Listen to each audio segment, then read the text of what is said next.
So this week I want to speak to you a little bit about unity. I think last week we talked about how do we get along, or how do we love people that we disagree with or we don't always get along with, and I think unity fits so nicely into that picture.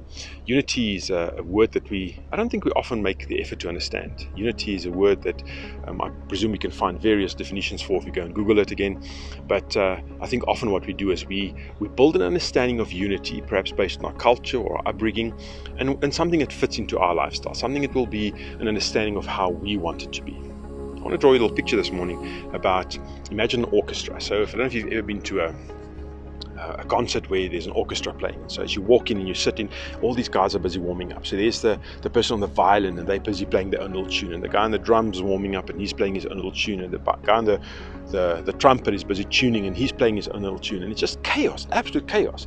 I mean, there's just a whole lot of noises and none of it really makes sense. It doesn't really flow.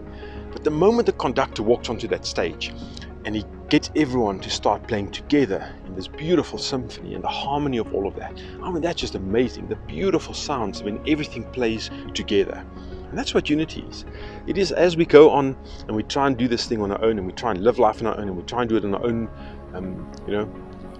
our own tune, then often what happens is just a whole lot of different noises that's not playing together. But when we come together in that space, that's where the harmony flows. It's also important to understand what unity is not. And we're not saying that unity means conformity.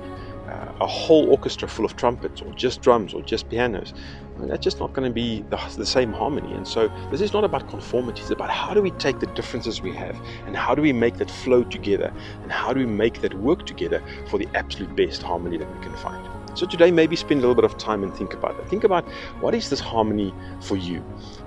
What are you missing in your orchestra? And how can you make that work better to have the absolute perfect harmony that God has called you to bring about? How do we do that?